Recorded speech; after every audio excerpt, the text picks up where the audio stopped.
Hello, folks. Welcome to Season 5 of Inside TechCom with Zahra Mutabana.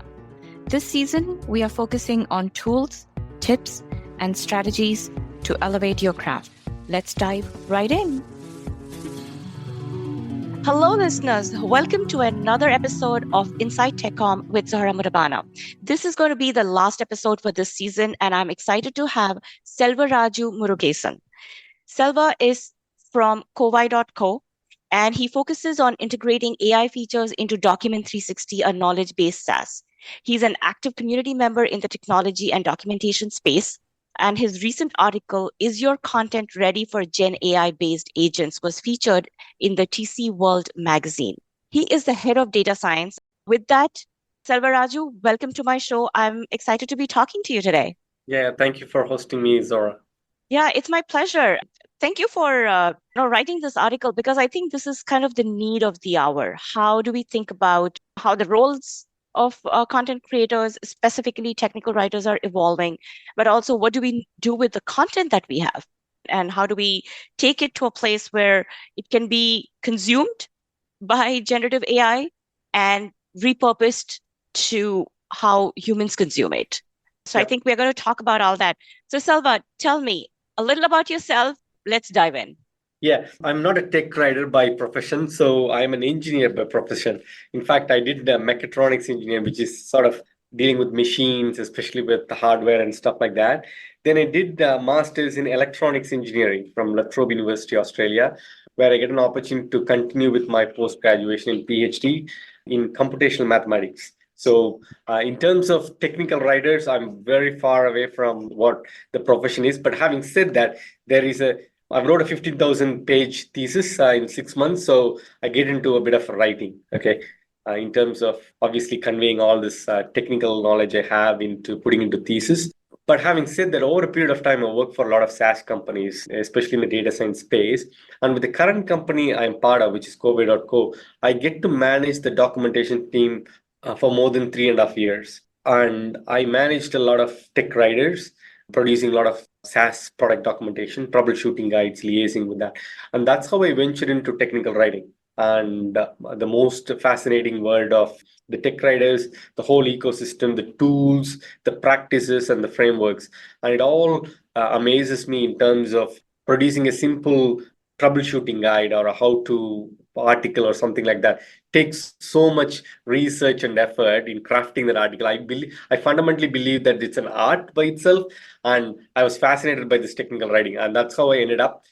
Having said that, I also work for a SaaS product company which builds tools for these technical writers, and Documents is one of them, and which means I get to work with the technical writers who produce a lot of content. At the same time, I work with the product team who actually builds such kind of products to help to enable the technical writers. So that's how my field actually converge. So I get the bit of a background from the technology and also from the practice side, from the technical documentation side. So that's how I venture into the world of technical writing, and where I actually my expertise lies in terms of I understand the technology point, and more importantly, I understand the documentation process and the frameworks, and I am in the right space in the convergence. So when the tech and the technical writing converge, and that's a niche place to be. It's a very narrow field in terms of understanding how this technology works. And it's pretty excited to be in this space, to be honest, given that there's a lot of Gen AI stuff. It's all text information. And who produces text information more than anybody else in the world? They are tech writers. So I'm very excited about what the technology can offer and how the content creators can tweak the content to make it work for AI. So it's a very niche sector, and I'm very fortunate to be in a good place at the moment. Yeah. Wow, Selva, you are making my heart sing. I rarely hear anybody say that tech writing amazes them. Yeah. And how it fascinates you, that it's a craft and you know so much about it in your own way. You've given it your own, I guess, your own color to it. But this bridge is what we are looking for. And it's awesome that you come from an engineering background and know so much about technical writing. And you made the effort. And this is exactly what we want. We want to be talking, we want to be reaching across the table and connecting with people that work with us or want to know more about us. Yeah, absolutely. Look, some of the things you learn from the engineering background still applies to the technical Of documentation domain. course. Yeah, you call it as a business process modeling, where if you're a business analyst, and then you come into the technical writing world, and they call it as workflows, and then it's basically a business process on how you Yep. build your technical documentation. But you have a different terminology, but the concepts you learn in engineering are still applied to technical writing. And but guess what? If you come from the engineering perspective, what engineers love is they measure. They love to Metrics. have quantity, metrics, and stuff like that. You bring that to the technical writing practice where people love in technical writing world, people are fascinated by words. They are so much into the power of words. They have little knowledge about data in measurements and metrics, and that's the value add you bring in when you come from engineering background into technical writing. And for me, that's one of the contribution that we want to make to the community in terms of how do we focus on quantifying some of the value of documentation. Okay, which Yes. is a bit tricky. If you take any kind of technical writing team in the world, it's extremely hard for the technical writers to quantify the value they actually produce, because it's always considered as a cost center. And when you ask for scaling your technical writers, they always say, why do you need one more technical writer? Why can't you just do it by yourself? Take it slow. And people never considered technical writing as a part of the product. If you Mhm. work for a SaaS company, the product and the SaaS documentation are two separate entities. Even the product managers, they struggle to think product and product documentation as a single entity. They always segregate. But if you come from an engineering background, you know how to exactly quantify this. What value the technical writing is adding to the product, to the support, to the enrichment of customer education. So those things can be quantified using metrics, and that's the amazing story for a technical writer to tell to a C-level executive. And I find that it's a very interesting kind of a paradigm shift from technical writers who produce words and then telling a story using data. Yeah, you do make a point that at some point, to a large extent, we do, as writers, we are very focused on words. Fortunately, I've had the opportunity to work on teams where there is a focus on recognizing the value, the business value that we bring, Yep. especially in my current role, where we do track metrics to a large extent. But I think, again, converting that data into a business value and the story to tell, it's interesting that we kind of struggle, despite dealing in words, we struggle Yeah, to spin a story where, we can market ourselves. yeah, that is true, Zora. The thing is, a lot of people think that it should be towards a business value. When you say business value, let me give you a better use case. People talk about reducing the support tickets or reducing the resolution time, increasing the agent productivity in the SaaS environment using documentation. And there is a lot of metrics around self-service. People come and self-serve, they learn and they do. But I fundamentally believe that paradigm, that hypothesis is not valid. Okay. The reason is, if you understand why we build documentation, what's the outcome as a technical writer we want to do, is we want to empower our customers to achieve an outcome, okay, or complete a task. This outcome could be completing a task or completing a process or configuring something. So they want to do something with the documentation that we have. To be perfect, to be honest with you, you should not have any documentation if your UI is amazingly better. Okay, give a best example. Apple iPhone doesn't come with the documentation, Hmm. even though it's a hardware product. Okay, it never comes with documentation. Any Apple products for that matter. Okay, the UI is so good that you don't need a documentation. But having said that, we don't live in a perfect world like Apple, and you don't have a much R&D. We work with a lot of SaaS companies where the UI practice and everything is maturing, and sometimes the SaaS products are so complex. You need technical documentation to help customers to configure or troubleshoot or anything. But here's the crux of the documentation. So you're helping your customers to achieve an outcome. If you really want to quantify the outcome of your documentation, find out how many people have configured or completed a task using your documentation. That is an amazing metric to do. Okay. It's very hard to collect given that there's a lot of engineering effort should go in and to collect all these metrics. But if you can do that, then you show the amazing value. You can go to your C-level executive. Guess what? Our product is so complex. I produce the documentation. Because of that, people are actually able to configure X number of features in within Y number of minutes or Y number of hours or whatever. So that would be an amazing story to tell, because you are actually empowering your customers to accomplish a task. And that is where the value of your documentation comes into play. Absolutely. And I fundamentally believe in that metric. Yeah, and there's a lot of frameworks we're trying to build to compute that and some kind of analytics framework around that as well. But I find that it's an interesting kind of quantifying the value of your documentation. Yeah. Yeah. One thing I did forgot to mention that numbers scare me and data scares Uh-huh. me. But Right. despite that, I make an attempt to whatever extent I can to understand the data that I'm, kind of to build that story, as you said. But I want to come back to that Apple use case Uh-huh. where there is no documentation. Now, when people think about documentation, you're thinking about the traditional long form content, right? You think about guides and you think Mhm. about context sensitive help. But I'm going to suggest, and I want to extend that definition of content. Even when you buy an Apple device, you're not just buying something with a UI, which you're just having UI elements. There is content embedded in that. Mhm. And the content that's provided Yep. with that UI experience is what technical writers do. And Exactly. we need to understand that content and documentation, the nature of content that is being worked on by technical writers has evolved. And to provide that UI experience without content, if you just had images, that's not good UX experience either. So I'm going to kind of just add a little color to what you said, that there is content that is technical writing, but Mhm.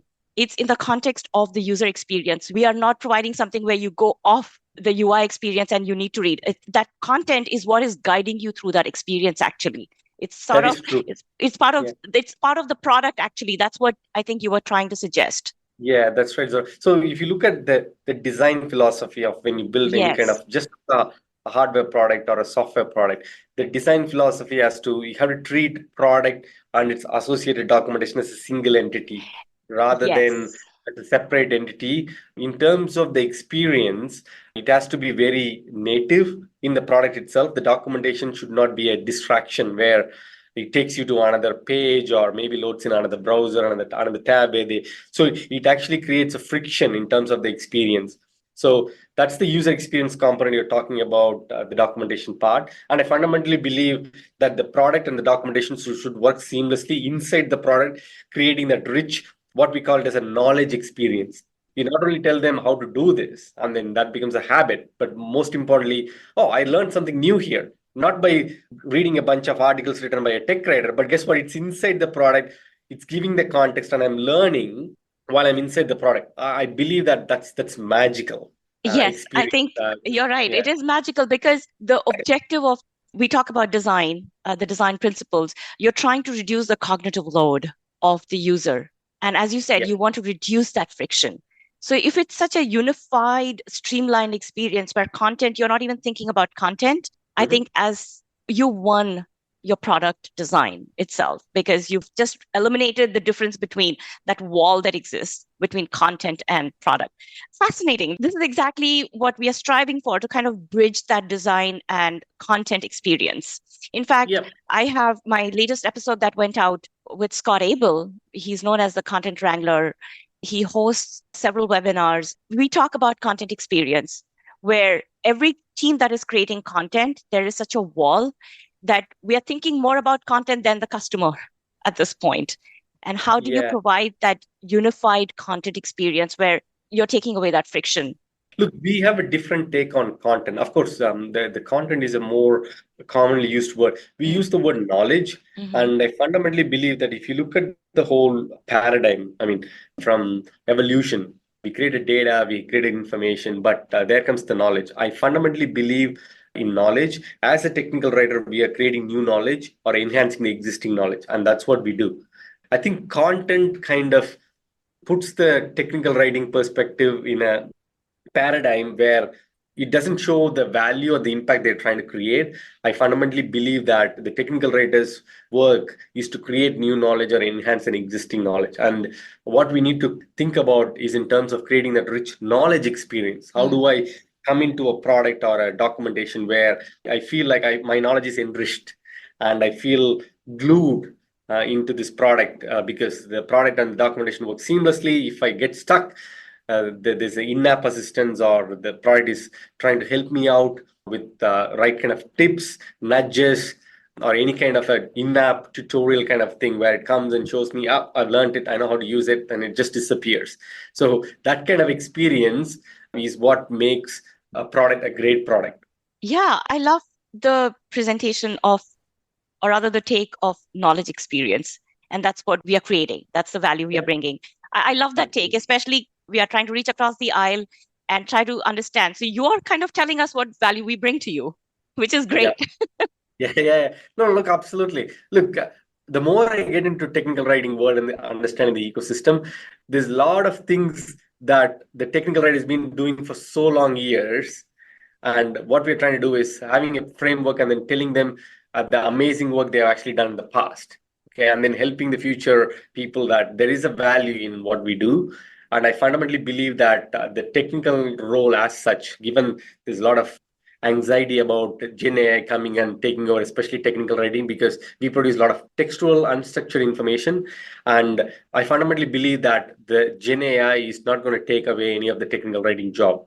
I fundamentally believe that because at this point in time, Gen AI, where the Gen stands for generative, it can only generate that's already been there. It cannot create a new knowledge by itself. And that's the power of the technical writers. They create new knowledge.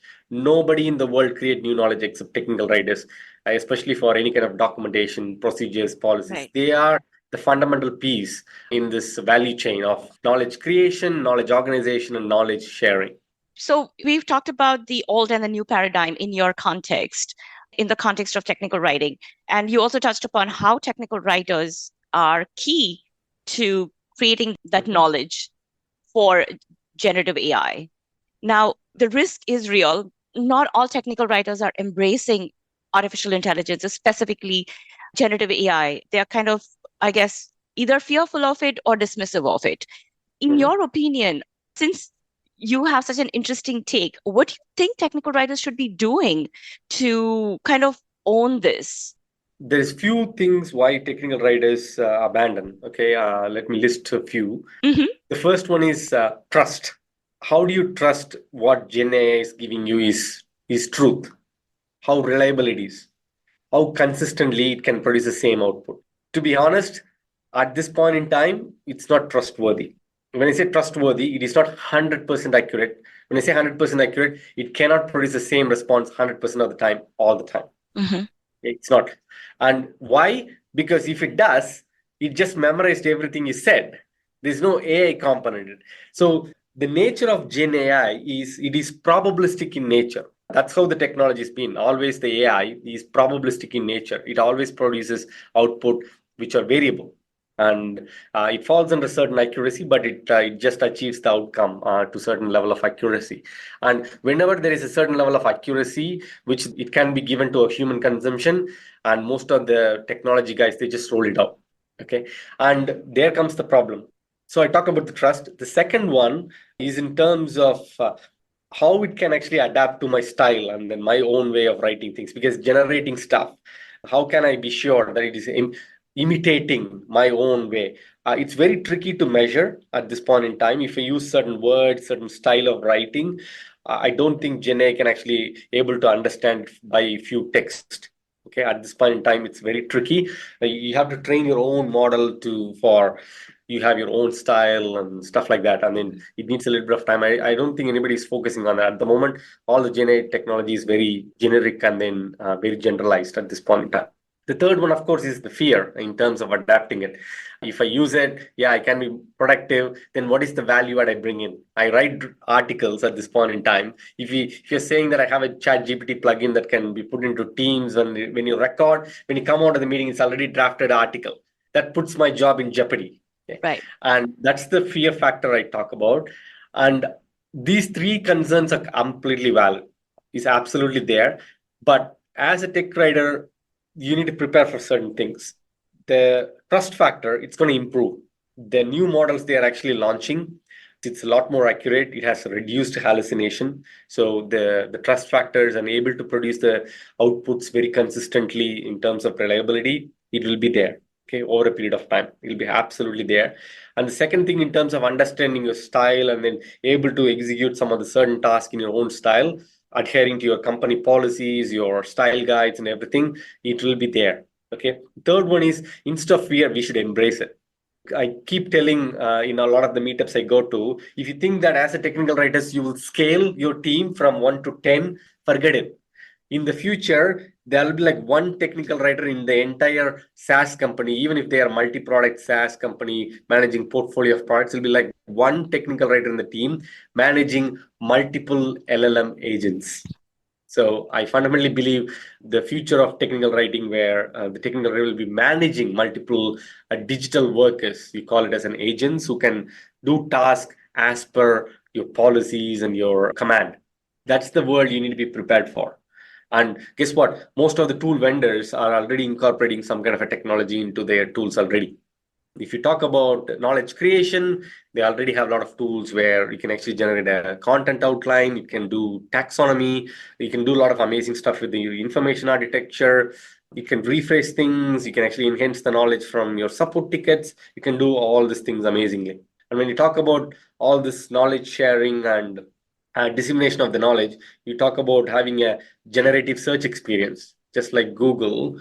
Your customers will no longer come to your knowledge base site or your documentation type where they type in keywords. Instead, they'll ask a very specific question and then they get the answers and then they go and do their achieved outcome. I think you need to be, as a technical writer, you need to be prepared for that, which means there's a change in role. There's three things that will be added to your portfolio. The first one is, since I talked about trust, I think technical writers will be tasked with, because they are the subject matter experts in some of the things they produce.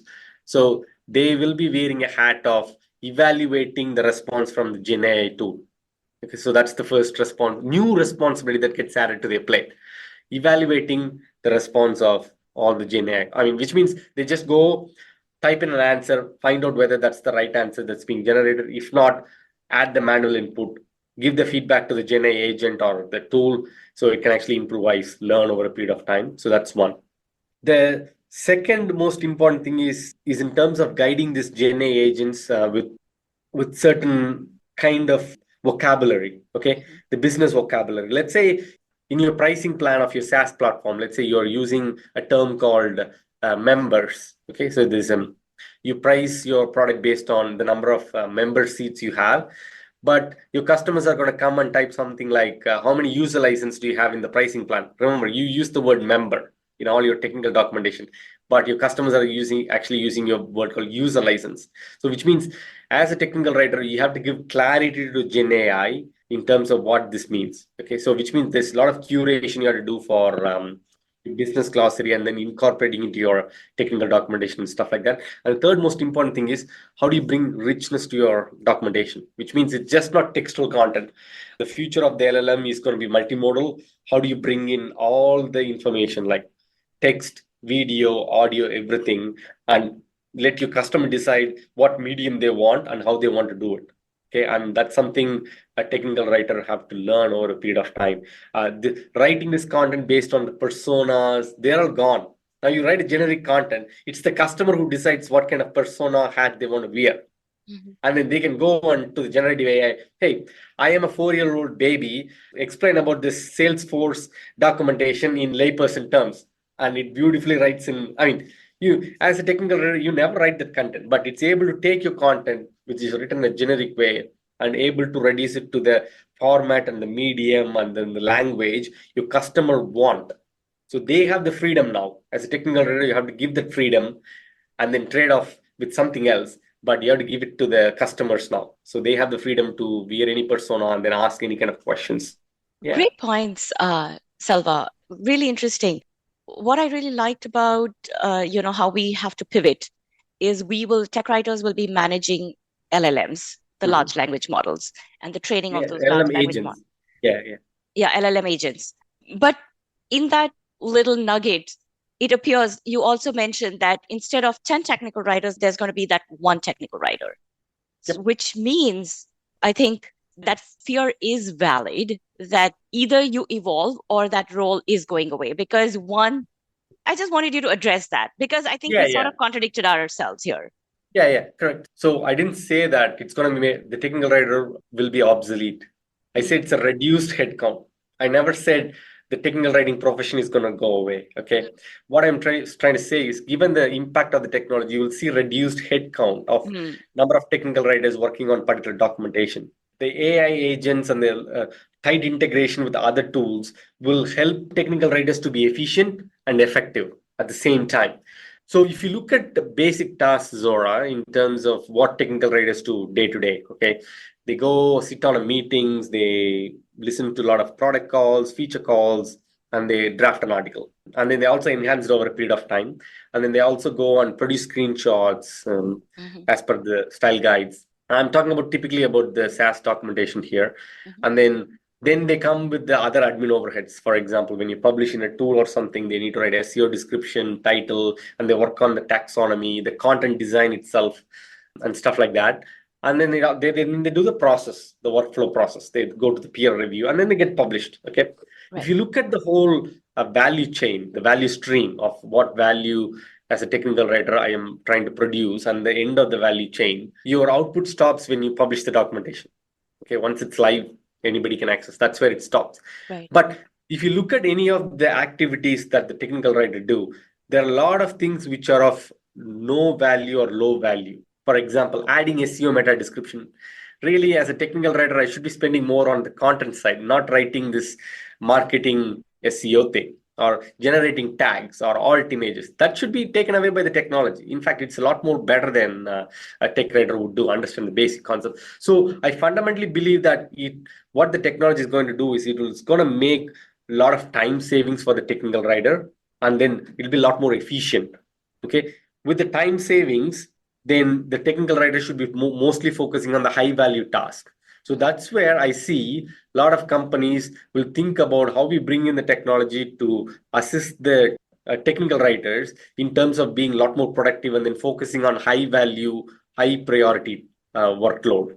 So that's why I'm saying it will not be obsolete. You will see a reduced headcount in many organizations going forward because of the impact of the Gen AI. Mhm. Okay.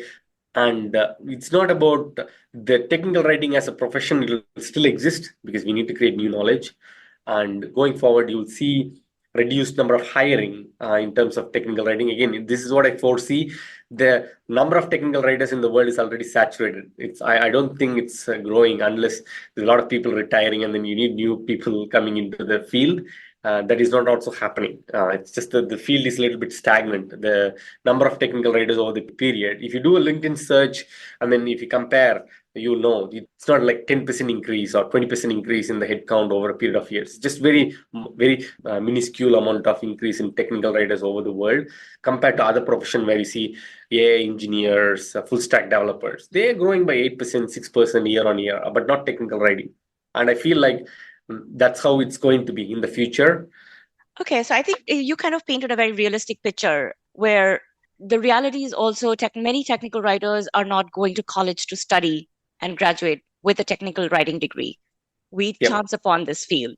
And I think that experience itself brings a lot of richness to the profession. Yeah. And that's been my trajectory. Okay. And I've been in this profession for 20 years and it has evolved, it has pivoted quite a bit. And staying current, trying to bring that higher value, as you talk about, is critical, especially now. And how do we Mhm. think about sort of to that next level? How do we push ourselves to that next level? It's super important. And I think these are the hard conversations that we need to have. It is. So that's why I believe like if you want to become a manager of LLM agents, okay, in the future, the skills that you need is like how do I write the policy in such a way that this LLM agent behave in the constrained environment? What are the constraints I have to do? What is the freedom I have to do? And what is the task you need to accomplish? How do I articulate to this LLM agent what is the task it needs to accomplish? How can we be very clear with that? So that's the skill that you need. That skill is not possessed by anybody in the world at this point in time. It's a new emerging role that you need to build. I fundamentally believe that part of the role will fall on the technical writer's lap in terms of writing that and managing some of the thing. Imagine like when having an LLM agent who's like a peer reviewer. You give certain instructions this to this LLM agent how to peer review. What are the guidelines for peer review? Hmm. And it finishes that. Once the LLM agent finishes that work, and then you give it to the another agent to fix what it actually found. And you get there's human in the loop. I fundamentally believe that AI cannot be left unattended. There should be a human in the loop. That's where the technical writers come in. They go, they verify, vet it, peer review it, make sure everything is correct, and then they get the chance to hit that publish button at the end. So I fundamentally believe that there's a human in the loop.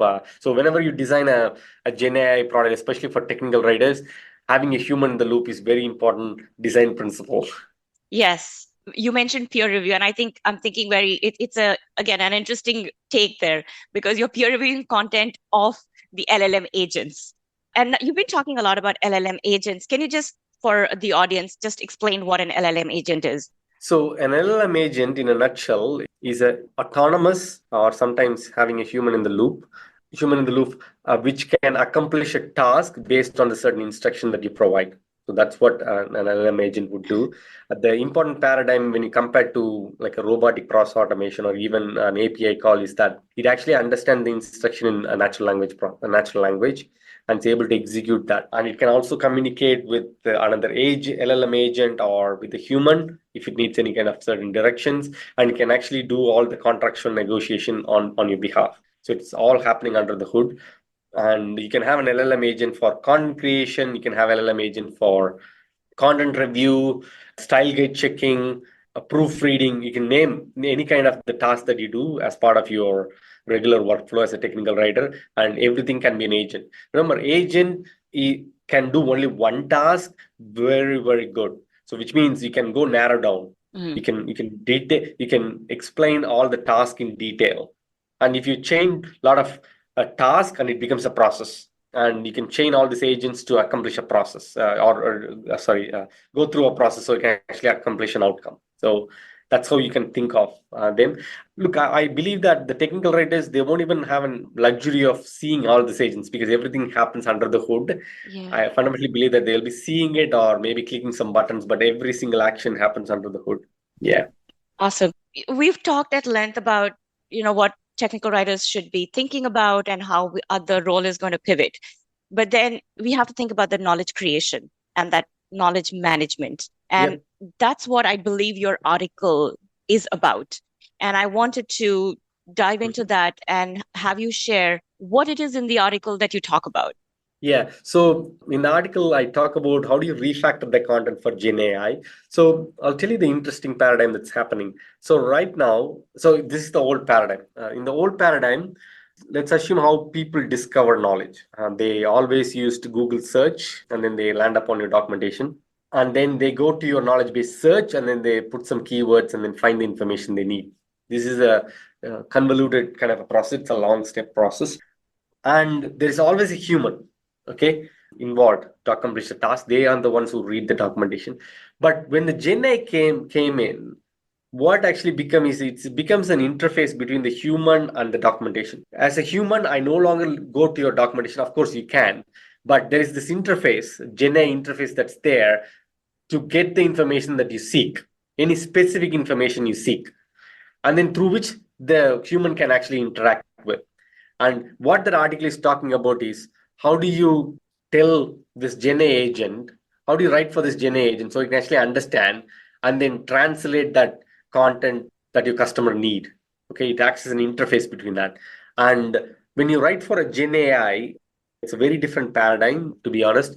The reason is all this large language model with the Gen AI technology is built on or text hungry applications, which means you have to produce a lot of text in the documentation. But as a technical writer, we always have this minimalism concept because as a human, we have a less attention span, and then we take into the characteristics of the human audience and we write for it. But it's the other way around for the Gen AI. You got to produce a lot more content, much more elaborative content for Gen AI. So that's one paradigm which we talk about. And then the second aspect, Zora, is in terms of how do we structure this content? Okay. For example, when you talk about writing content, you always talk from H1 tags to H6 tags, and then that's how you nest the content based on your information architecture you have, and you need to have that content hierarchy nicely detailed out so that the Gen AI can actually understand the concept a lot more holistically. Because most of the Gen AI tool, they work on either something called as a RAG architecture, retrieval augmented architecture, where you chunk the content. When you chunk the content, it loses context. Let's say you chunk at the H3 level, then you lose the H2 and H1 information. So I fundamentally believe that content hierarchy plays a huge role in terms of the architecture. So that's the thing that I talk about. And the other one is in terms of Zora is in the table, because we love tables, but the LLM to actually understand the table is a different ballgame. It's very hard to do. Especially I've seen where the documentation where they use the cross mark to say yes in a lot of documentation, but when you send it to an LLM, cross means it's no. That's how it actually infers the information. So that's why you have to refactor the content in terms of make it suitable for an LLM to actually consume. And then the third important thing I keep insisting to a lot of people in the technical writing world, have a good business glossary. Mm. Curate all the business terms that you use and use it consistently across all your knowledge base articles. The moment you use synonymous terms, you are introducing ambiguous content actually, and that confuses the Gen AI to hallucinate more. So having a good kind of a business vocabulary and using it consistently is a good practice to write for Gen AI. The other most important thing is when you write technical content in the old paradigm, you don't always add metadata. When I say metadata, you add information like when was this image created, who was the author, what is the alt text, what was the table. If the table information has any kind of acronyms, you abbreviate it. Any kind of rich metadata you can actually add it to your content. Gen AI tool can actually use that to produce a lot more accurate answers. So that's the kind of 5 themes of concept I talk about in that refactoring the content for Gen AI readiness, Zora. Fantastic. So you're literally telling me to unlearn everything that I have done to move away from minimalism. This is hard for me. Yeah, uh, it is. But just remember, in the future, people are not going to go into your documentation directly. They're going to come with this Gen AI interface. And if you go to any documentation site, Zora, at the moment, everybody's powered with Gen AI, right? Everybody wants this chat GPT-like interface on the top of your documentation because that's the need for the hour. If you're not tuning to your customers' behavior shift, you're missing out. Because why would a customer want to, if they want to know a specific piece of information, why would they want to spend few minutes, okay, or 10 to 15 minutes, okay, putting a search keyword, going through that particular article of yours, and then skimming through all the content and then finding out what they need. Instead, they'll go to a chat GPT like interface, type in the question, get the answers, and then get out of the platform. And that's what the need of the hour is, because people are pressed for time here. Mhm. And why this behavioral shift happens, thanks to Twitter, people can no longer read more than 140 characters. Thanks to shorts and reels, they no longer can't watch more than 30 seconds videos.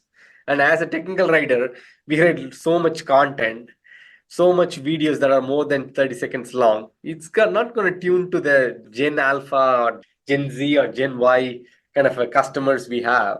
It's the technology and then the behavioral shift that's pushing people to this new paradigm. And as a technical writer, we need to produce it for that medium, basically. I was just joking when I said I don't want to Yeah. unlearn, but I think this is exactly what needs to happen, where we need to be creative in how we approach our profession itself and Yep. unlearn probably because the tools that we are going to use and the way we interface with them to manage knowledge creation, as you said, is going to Mhm. look different in the future. And I think to some extent, probably I am already experiencing the business glossary, the lack of consistency that we are revisiting. And I am seeing a lot of chatter about it around me. Let me put it that way. Yeah. Also, with no metadata and how your content is tagged. And also, how is content archived? Because again, this is where I think technical writers become relevant. We are key to this knowledge management because AI will not know what content is relevant or slash not relevant. And managing that content, making sure that it is accurate. When you say accurate, what does it mean in your environment? Coming up with that definition of accuracy and all those things. And then, of course, making sure that your content is rich. I mean, not dropping your minimalism principles, but then thinking about how is AI going to consume this?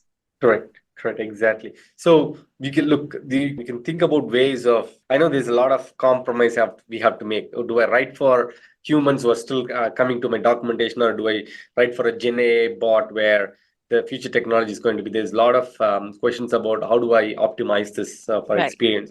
So you can actually understand the trend in your documentation search. So basically, I would recommend people to go and adapt a GenAI kind of a search technology, put a tool on the top.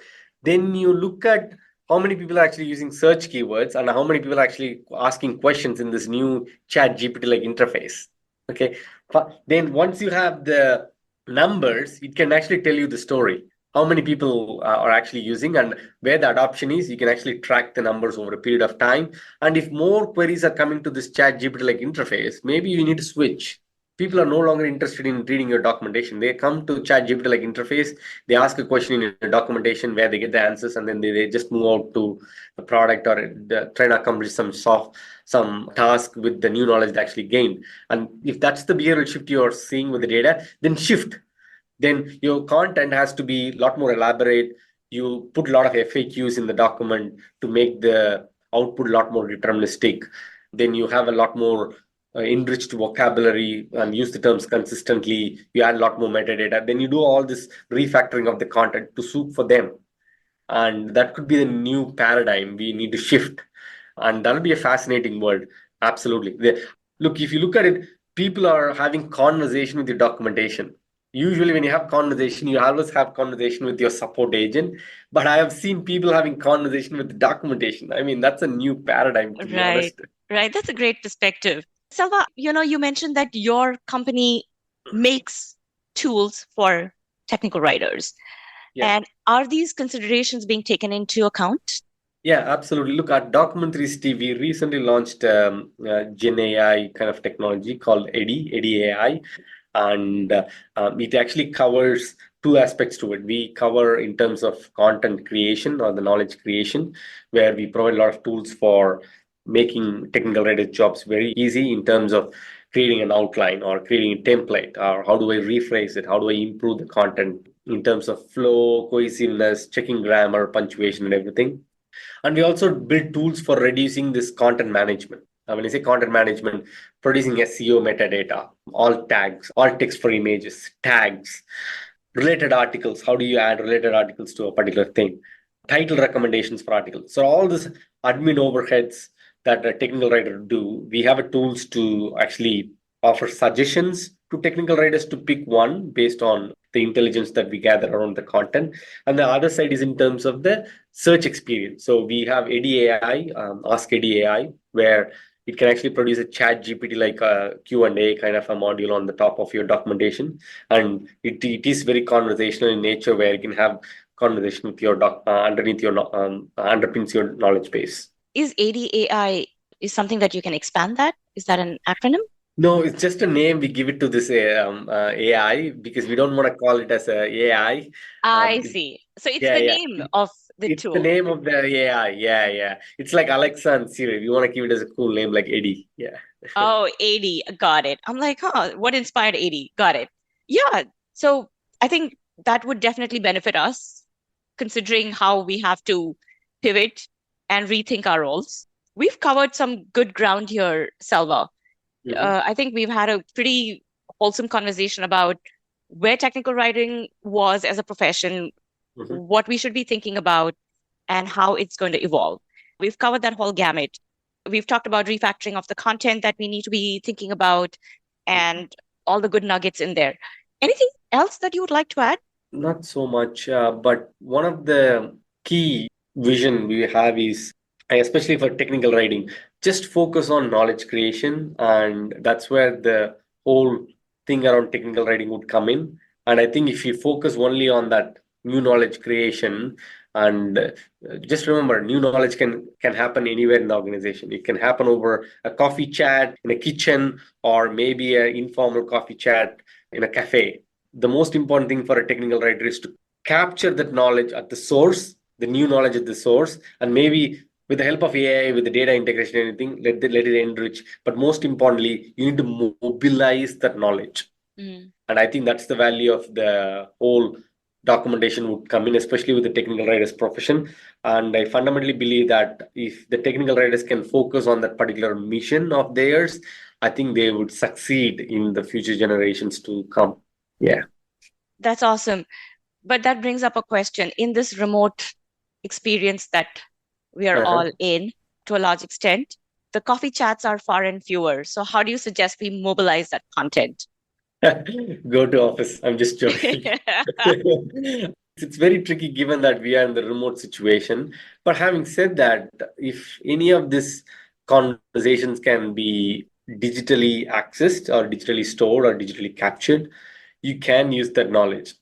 Okay, I fundamentally believe that a lot of conversation happen over Zoom call and Slack Just like you chats and I and are doing right now.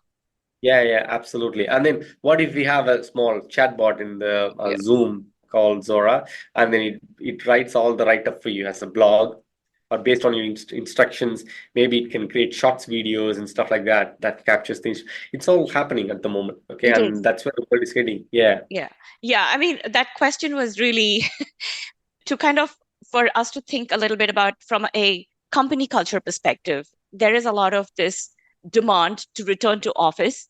And Uh-huh. I think where there is collaboration happening and collaborative tools, that is also a place where content is being created. And I'm in conversations where, like you said, content at Hmm. source that is being created, knowledge is being created at source. And for companies to be keeping that in mind as well, because content, that's another area probably where, I mean, I'm not in favor of one or the other, but as we become a globally connected world, we are being remote and we are Uh-huh. creating content in new ways, knowledge in new ways.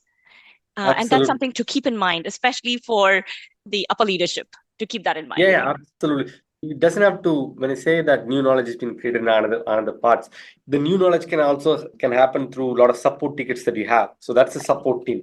And I'm pretty sure in your organization or many of the organization where the technical writer is part of, they have a weekly cadence or a monthly cadence with their support team to sort out how many queries actually came in, where documentation could be a touch point, or how many support tickets you have got for which there's a the resolution is in the documentation and how many of them don't. So you create new knowledge, you enhance the Exactly. existing knowledge. But having said that, if you can make all these tools integrate, talk to each other, Yep. the tools can automate this. And all the technical writer have to do is vet the information for accuracy and let it go live. And the other thing is the sales and customer success calls, and they are the biggest source of knowledge for a technical writer to listen to find out what the exact vocabulary a customer actually use when they mean a certain feature or certain functionality, and that can be incorporated into the documentation right away. So a new knowledge for technical writers can happen across the whole user journey with that product when they come in as a lead and then all the way before they churn. I think technical writers have to be involved in the entire customer journey to enrich the documentation, and I fundamentally believe that they can actually do this. It's a lot of work, but guess what? It's an efficient work if you have AI with you. Absolutely. I think I really liked how you put it. We have to be part of that entire user journey. We have to be more proactive. What I really liked the most was how technical writers have to start thinking about how do we show up on the business side? Because at the moment, Yeah. we are pretty much downstream. And with the whole automation and the the tool integration that AI can do for you, this is our opportunity to really show up on the business side. Yeah, absolutely, Zora. And on that note, Selva, thank you so much. This was a fantastic conversation. I really appreciate your time and Yeah. for bringing this great perspective to my profession. Thank you, Zora, for hosting me. It's a pleasure talking to you as well. Absolutely. Thank you. Subscribe to the podcast on your favorite app, such as Apple, Spotify, or YouTube Music. For the latest on my show, follow me on LinkedIn or visit me at www.insidetechcom.show. Catch you soon on another episode.